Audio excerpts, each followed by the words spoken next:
I bet you, watch this. Let's take a look at Ryan's mock draft. And Ryan, why don't you go ahead and run the audience through this? Oh, great move. So yeah, you'll hear every single word of this, Chip. I say this every year, and no one listens, and that's okay because when they put it on the website, it does in fact say mock draft. But I call this an early watch list because full disclosure, I have not watched every single one of these players we're going to talk about. That's why I have you guys to lean on. But as long as we're calling a mock draft, as long as people are getting angry about it, and also don't worry about the teams and the player because obviously we don't know what their needs are going to be. But I am interested to hear your guys' thoughts on Shedeur Sanders being at the top of this list. I thought he had a chance to be a first-round pick after the first month of last season before the wheels fell off and Colorado decided to play like a Division III team. So there's some interest there. Travis Hunter is intriguing because of the dual threat ability. He's probably a better defensive back now than wide receiver just because he's not as refined as a route runner. JT Tuimoloau, the Ohio State. I mean, this list is littered with Ohio State kids. I listened to the last podcast. You guys talked about all the last Ohio State players who did not get drafted. And Cam Ward, I think, and you guys would know better than I do, I think he had an opportunity perhaps to go to Ohio State. He's certainly better than Will Howard in my mind, but he goes to Miami and perhaps gives them a chance to compete there. So I'll turn it over to you guys. Any thoughts of the top 10, anything that makes you extremely angry or less so? I mean, I think Shedeur is a lock to go number one overall. Are you serious, Tom? Or are you kidding? I am very much kidding. Yeah. Oh, okay. That's where it starts, right? I mean, the conversation has to start with Shedeur. I mean, what is the feedback that you are getting? Like, what informs you Shedeur Sanders number one overall pick? What do you like about that? So last fall, I called a couple scouts who are on the West Coast and just asked them, and their response was, "Yeah, maybe we'll see. It's early. It's September/October, and then things went sideways for Colorado." And then Danny got involved with the Sanders family, and then Shedeur returned to school. And now there's all this other nonsense going on with Shedeur saying things on Twitter. I don't know. It's a lot, right? And like the stuff you want to talk about with Caleb Williams being different, that's a whole other galaxy than what we're dealing with Shedeur and all the silliness around him. Like, I don't care that Caleb paints his nails. I don't care that he cried after they lost the game in the stands with his mom. His dad maybe is an issue, but that's different. And also, by the way, Caleb is a lot better than Shedeur. So as I was putting this list together, and again, it's more watch list than mock draft, but these are conversations that I'm sure we'll be having over the summer. I thought Shedeur was a lot better last year at Colorado than what I remember watching at Jackson State. Like, I was impressed with, I thought he was a better athlete. I thought he threw the ball with more touch than I anticipated. He took an absolute beating back there. It looked like he was the Colorado version of Spencer Rattler with all the sacks he took. And I appreciated his toughness. All the other stuff, that's what you're going to have to sort through. And if you told me he was a third-round pick 12 months from now, I would believe you, unless it's Danny, because Danny will be getting a tattoo if he brings something about Shedeur, but everyone else, I believe. But this was just a starting point, and I wanted to hear people's thoughts about Shedeur and even Travis. I think Travis may end up being a better football player just because of the versatility, but it's a jumping off point for people to be angry at me on Twitter. I wouldn't be surprised if he's a top 5 pick. I wouldn't be surprised if he's the third-round pick. I think that's kind of where we are right now. I think there's some people that really like him. I wasn't sold on what he had done at Jackson State. Would it translate at a Power 5 level on a pretty bad team? I mean, he still played really well despite being under all that pressure, still made good decisions with the football. But, I don't know if he has the top-tier arm strength that's really going to wow scouts. I don't know if he's got elite speed that's going to wow scouts. But I think he's got really good traits. So how do you elevate yourself from good to great? You continue to do what you did this year. And then I would put that same category as a Bo Nix or potentially, I don't know, JJ might have elite skills, but I'd say it's similar. And I was just texting before with Nicole Auerbach at The Athletic. She saw, I tweeted at Dion about this latest, beef that they're having with all of X. And I'm like, think about, because I think Michael Penix, JJ McCarthy, and Bo Nix all got overdrafted, right? And Penix is one. I like Penix a lot. Bad, you can argue about the Falcons taking him. But why do we think they got drafted so high? Go read the piece from Albert Breer that he put down. And the teams raved about the intangibles. JJ McCarthy's a leader. He's won everywhere he's been. His teammates love him. Bo Nix is a leader, and he's so mature, and he's married, and he does all the right things, and he shows up with the tape in his backpack. We can get into that. But like, he's just a football guy through and through, and Penix is mature, and he's played great, and his teammates love him. Like, those guys impressed because, yes, what they had done on field, but teams care about what you are off the field. And if Shedeur, and I don't care about his brothers, and I don't care even what Dion's doing, but what is Shedeur doing? And I think he's damaging his draft stock by taking cheap shots at, former guys that played before him, and just like it diminishes him. I think it's below him. And somebody inside his circle, you feel like should step up and say, look, man, you're not doing yourself any good. Just go back to being a ball player. Like, just go back to balling. You could still have your YouTube show, and you can still do all the things that today's player does, but you're burning a lot of bridges. I think it's a bad look, and I think it potentially is damaging his draft stock.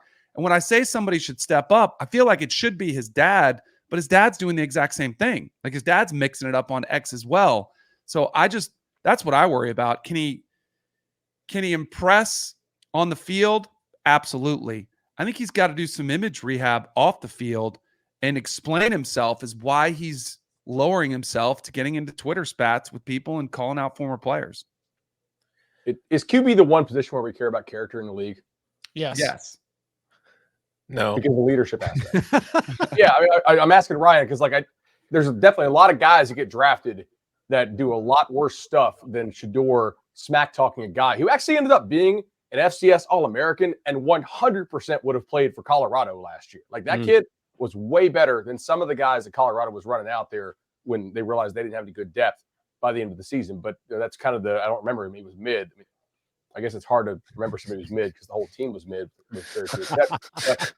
Like, do NFL – I don't know if I see him being so talented that the teams are just going to overlook the baggage.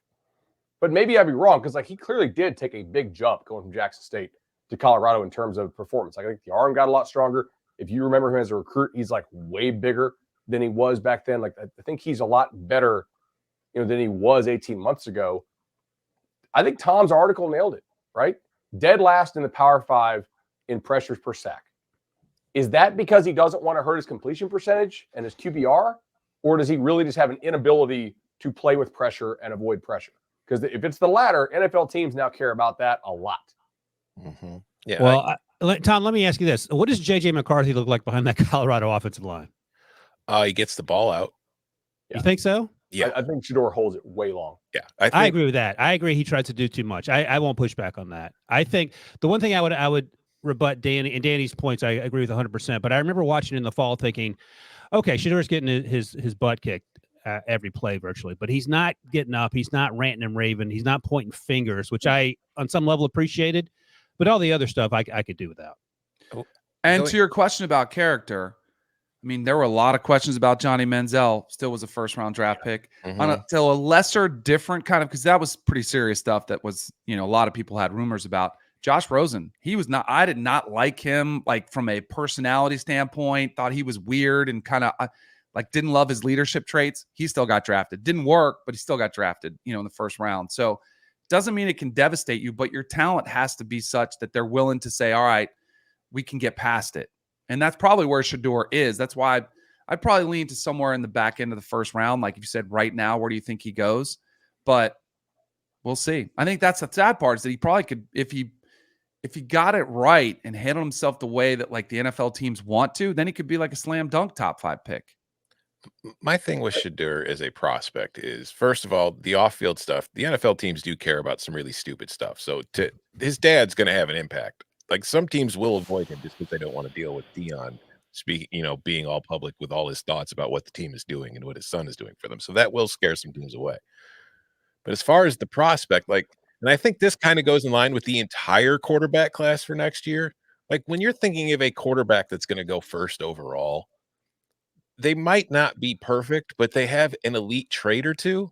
To me, Shedeur doesn't have a single elite trait. He's very good, but he doesn't have elite arm strength. He doesn't, it's just, he doesn't have elite size. He doesn't have elite speed. He doesn't have that one thing to hang your hat on. He's just a very solid guy for the most part across the board. So for me, that's why I don't think he's going to be the first overall. But at the same time, NFL teams very much overvalue quarterbacks in the draft, and they take them way too early. So if somebody, it only takes one team to fall in love. Like that's how Michael Penix ends up in Atlanta.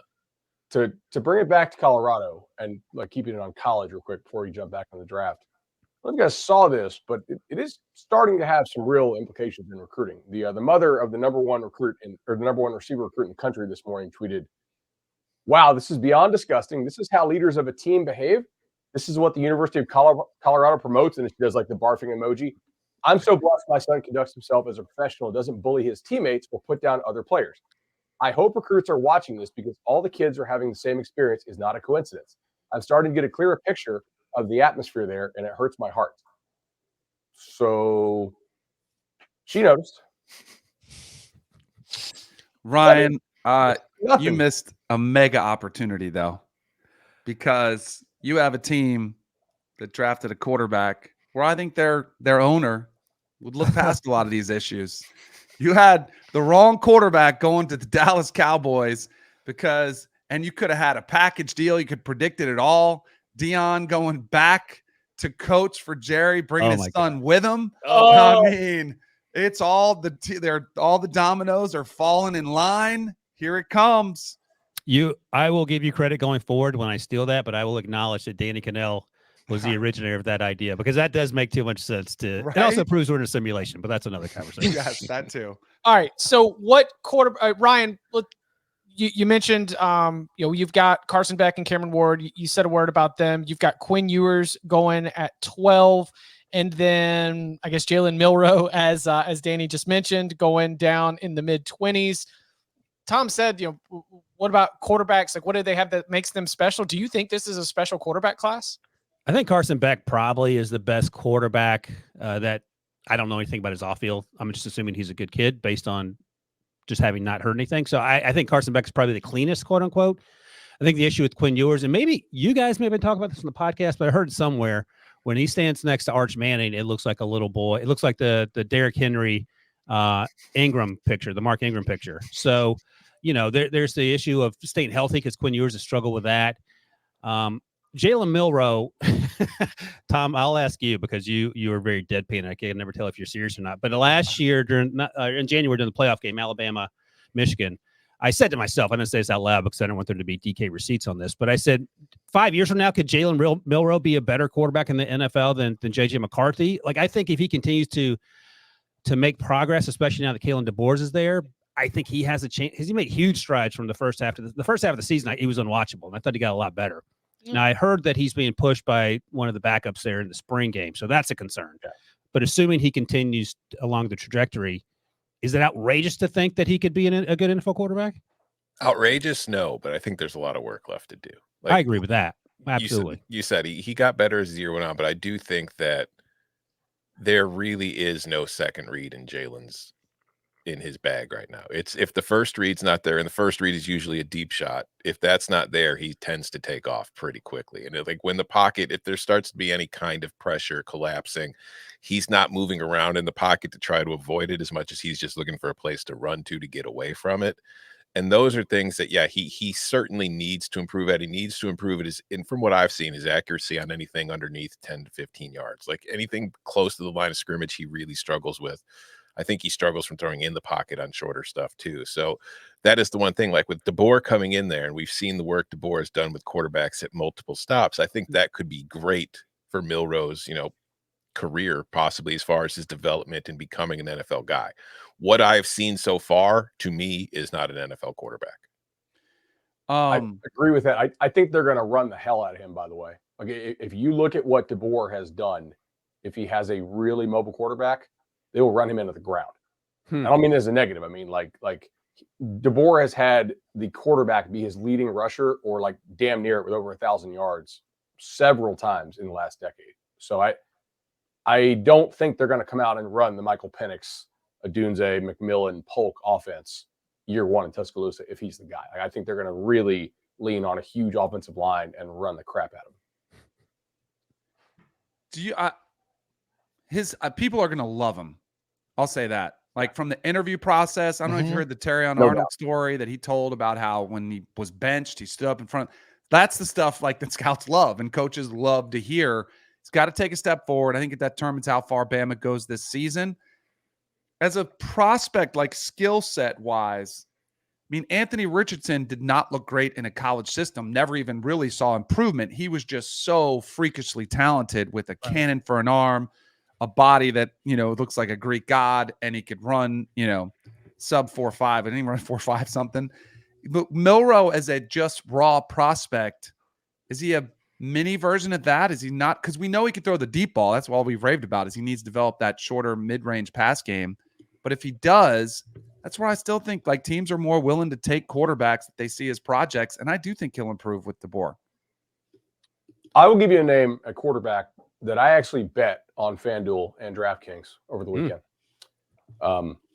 That nobody has. Like, and by the way, for the people in the chat asking, like, who is Ryan? Ryan got 14 out of 32 right last year, and he goes first. Like, I'm not saying anybody else copies each other, but Ryan ain't copying nobody because he actually has, like, he's got the guts to put his stuff out there first, and that's not easy. Like, progressively, these seem to get real similar within a week for everybody else that releases after. I don't know how that happens, but like I do chart it. And so, like, yeah, he's probably going to have some misses in this, but he's probably also going to have some early hits. And it ain't easy to go first like that early as somebody who covers the draft have to, flip around. But nobody, not Ryan, not Yahoo, ESPN, The Athletic, has this guy listed. I bet Garrett Nussmeier. Number one overall over the weekend, 50-1 and 40-1. And if you watch him, like, I think he's really smart. I know for a fact that multiple teams tried to tamper him over the last couple of years, and LSU has paid up to keep him in Baton Rouge. They believe he's the heir apparent. I think he's got a much better arm than Shedeur or Carson Beck, like a lot better. I think his mobility is pretty good, and he carved Wisconsin in that bowl game. And I think I would rather have him over Shedeur based on what I've seen so far, upside-wise. Now, Shedeur's floor is higher because I haven't seen enough of Nuss, but in a year where I don't think there's any truly special quarterback prospects, I could see a guy starting for 1 year and then jumping. Shout out to Max in the chat. He said the 2025 class is a bunch of Bo Nix. I'm like, well, we got 6 first rounders again. Here we go. Also, his dad was an NFL OC. Like, you don't think that kid's going to do well on the whiteboard and like when Oh, Nuss's boy. Nuss's boy. Yeah, that's it. And he's big. 2 more quarterbacks, actually, both in the artist formerly known as the SEC West. What did you put any thought, Ryan, to Jackson Dart out of Ole Miss? And then I'll go ahead and give you the other one too. Texas A&M's Connor Wegman, who will be draft eligible, and if he can stay healthy for a whole year, might be garnering some attention. Those 2 quarterbacks on your board or on your radar at all? I haven't watched Connor Wegman yet. I did watch Jackson Dart a good bit last year, and I thought he was probably had he come out as I think I had him as a late day 2, early day 3 guy. But again, that's back in October, November, December before people start really having conversations about these players. Obviously, I like the athleticism. I thought he did some good things. I can't remember the game I watched. He got hurt in that game and came back in. He's obviously tough as nails, and the athleticism there. But I'll put him on the list for summer scouting, which we'll do on the old podcast too. But yeah, no, he gets consideration, just not in the first round, not yet anyway. What about Cam Ward? I mean, he was the hottest sought after one. He declared for the draft, right? He said he was going to come out, flirted with it, probably more of a leverage play. He goes to Miami. If he balls out for the Hurricanes, he's listed here. A site I'm looking at says 6'2". I mean, I was 6'5" in high school, so we got to take all that with a grain of salt. What about a player like him? He's pretty electric. Think he could play himself into this conversation? Ryan's got him at 9. Oh, he does. I think he's a first round pick as we sit here 12 months out. He got better each and every year. He came from, I can never remember the name of the school. Incarnate Word. Incarnate Word. Thank you. He came there, and then year 1 at Washington State, he was a roller coaster ride, some really high highs and some lows, and that wasn't necessarily unexpected. I thought he got better a lot last year. He makes some tough throws. He throws with anticipation. He has a pretty good arm. All the things that you're looking for. And, Tom was talking about Milroe as a one read and go guy. I got the sense that it felt like Cam got better at staying in the pocket, although he sometimes stayed in the pocket too long, I thought, and then trying to get through those reads. So he does all the things you want. And if he's that sought after in terms of NIL stuff, the translation is that he'll probably have an opportunity to get drafted pretty high if he builds on that at the U. So grammar question. Shouldn't it be Word Incarnate? I mean, we didn't have a QB go between 15 and 150. Like, would Ward have been the guy that would have gone in one of the middle rounds, you think, if he had come out? Yeah, I think so. That's a great call. It feels like he would have been a day 2 guy. And the Spencer Rattler thing is sort of weird. He's undersized. He ran the 4.95. And Ian Rappaport said this during the Saturday day 3 coverage, that teams couldn't get over the documentary when he was 17, which is sort of BS. But I mean, it is what it is. You can't undo that. But it feels like he's changed. We talked to him a little bit at the combine, and he goes out of his way to admit that he was wrong and sort of owns up to it. And he feels like, in a few minute conversation, like he's more mature than he was when he was 17. But again, I say all the time, when I was 17, I was all up to all sorts of nonsense, but there was no internet back then. So, and no one cared who I was. So those two things combined allowed me to slip through the cracks. I will say the thing about the reaction to that documentary and the way Spencer Rattler was on it, and it doesn't, he has changed. It's just people say like, well, he was 17. We were all that way when he was 17. There were like 15 other kids on that documentary over the years. None of them were like Spencer Rattler. So, I mean, it's something that I feel like is worth pointing out. Was one. Tate Martell. Yeah, Tate Martell and Spencer Rattler stood out as kind of the But I remember watching it and being blown away with like Jake Fromm, Justin Fields. Like there were other guys who were really impressive and like showed you really above average maturity for a 17 or 18-year-old. So I do think it's just a reality. Like, is it fair? Probably not. But they're going to go. I mean, they do go back and talk to high school coaches. They'll go back and talk to high school teachers. They want to find out. If they're willing to invest tens of millions of dollars in you, they want to find out every aspect of who you are as a person. They'll go all the way back to find out.